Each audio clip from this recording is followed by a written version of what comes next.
దేవునితో 40 రోజులు. నేను ఆజ్ఞాపించిన చట్టములను పాటించినచో వాగ్దాన భూమిని మీరు స్వాధీనం చేసుకొందురు. పితా, పుత్ర, పవిత్రాత్మ నామములో మీకు శుభములు కలుగునుగాక. మార్చి 6వ తేదీ 2024 సంవత్సరం. తపస్సు కాలము 19వ ఉపవాస దినము బుధవారము.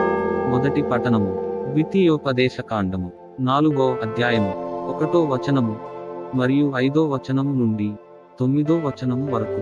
మోషే ఇశ్రాయేలీయులతో ఇట్లు చెప్పెను: ఇశ్రాయేలీయులారా, నేడు నేను మీకు బోధించుచున్న చట్టములను విధులను పాటింపుడు. అట్లు చేయుదురేని మీరు బ్రతుకుదురు. మీ పూర్వుల దేవుడైన ప్రభువు మీకొసగిన నేలను స్వాధీనము చేసుకొందురు.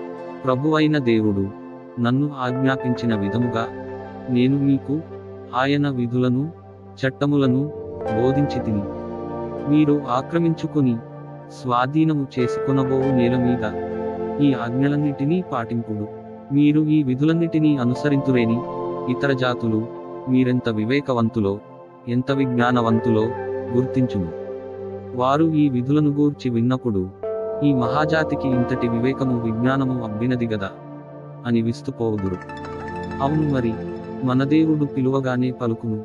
ఏ జాతి జనులకైనను ఎంత గొప్ప జాతి జనులకైనను వారి దేవుడు మన దేవుని వలె చేరువలో నున్నాడా?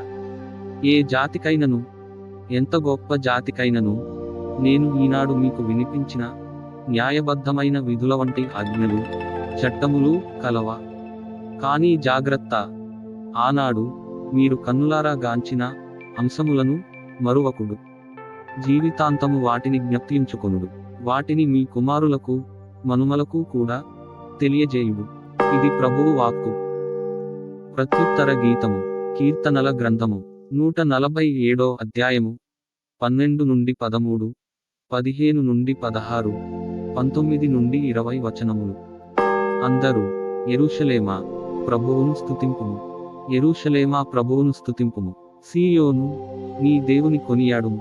ఆయన నీ కవాటములను బలపరుచును, నీ పౌరులను దీవించును. అందరూ యెరూషలేమా, ప్రభువును స్తుతింపుము. ఆయన భూమికి ఆజ్ఞనిచ్చును. ఆయన వాక్యము వడివడిగా పరుగెత్తుకుని వచ్చును. ఆయన నేలపై మంచును దుప్పటి వలె పరచును. మూగు మంచును బూడిద వలె వెదజల్లును. అందరూ యెరూషలేమా, ప్రభువును స్తుతింపుము. ఆయన తన వాక్కును యాకోబునకు వినిపించును. తన కట్టడలను ధర్మవిధులను ఇశ్రాయేలీయులకు ప్రకటించును. అన్యజాతులకు ఆయన ఇట్టి కార్యమును చేయలేదు. ఆయన ధర్మవిధులు వారికి తెలియవు. మీరు ప్రభువును స్తుతింపుడు. అందరూ యెరూషలేమా, ప్రభువును స్తుతింపుము. సువిశేష పఠనమునకు ముందు వచనము. మీరు చేయు పాపకార్యముల నుండి వైదొలగి నూతన హృదయమును నూతన మనస్సును పొందుడు. సువిశేష పఠనము. ధర్మశాస్త్రముననుసరించి దానిని బోధించువాడు అత్యధికునిగా పరిగణింపబడును. అపోస్తలుడైన పునీత మత్తయి గారు వ్రాసిన పవిత్ర సువిశేషములోని భాగము. ప్రభువా, మీకు మహిమ కలుగునుగాక.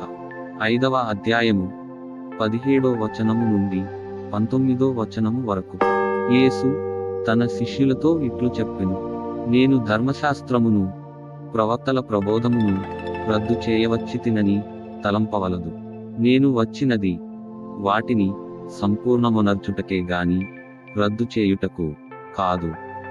పరలోక భూలోకములు గతించినను ధర్మశాస్త్రములోని ఒక అల్ప అక్షరమైనను ఒక పొల్లు అయినను వ్యర్థముగాక అంతయు నెరవేరునని నొక్కి వక్కాణించుచున్నాను.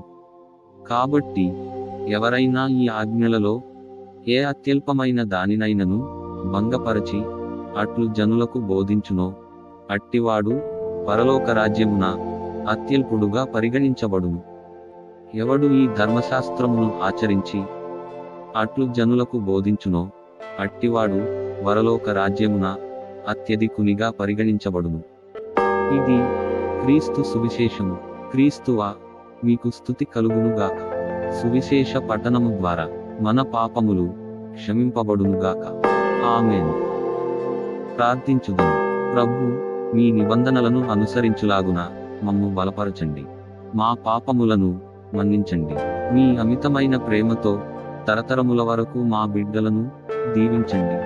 ఈరోజు పుట్టినరోజు జరుపుకుంటున్న ఈ బిడ్డలని ఆశీర్వదించి వీరిపై మీ ప్రేమ వరాలను కురిపించండి తండ్రి. ఈరోజు పెళ్లి రోజు జరుపుకుంటున్న సహోదరి సహోదరులను వారి వైవాహిక జీవితం నూరంతలుగా ఫలించి అభివృద్ధి చెంది మీ విశ్వాసంలో జీవించులాగున దీవించండి ప్రభు. పరీక్షలు వ్రాస్తున్న మా బిడ్డలకి మంచి తెలివిని జ్ఞాపకశక్తిని దయచేసి ఉత్తమ ఫలితాలు పొందుటకు సహాయము చేయండి ప్రభు. సదాకాలము జీవించుచు పరిపాలించెడు వారా. ఆమేన్. ప్రియ సహోదరి సహోదరులారా, ఈ అనుదిన దైవ వాక్కు ద్వారా అభిషేకించబడి మననాథుడైన క్రీస్తులో జీవించు యోగ్యతను పునరుద్ధరించుకునుడు. వీడియో క్రింద సబ్స్క్రైబ్ బటన్ ఉంటుంది, నొక్కి సబ్స్క్రైబ్ చేయండి. కుదిరితే మీ ప్రియ మిత్రులకు షేర్ చేయండి. మీరు లైక్ చేయడం వల్ల ఇంకా ఎక్కువ మందికి ఈ వాక్యము వెళ్తుంది. ప్రభువైన క్రీస్తుని ప్రేమ మీకు మీ బిడ్డలకు తోడై యుండునుగాక. పితా పుత్ర పవిత్రాత్మ నామమున ఆమేన్.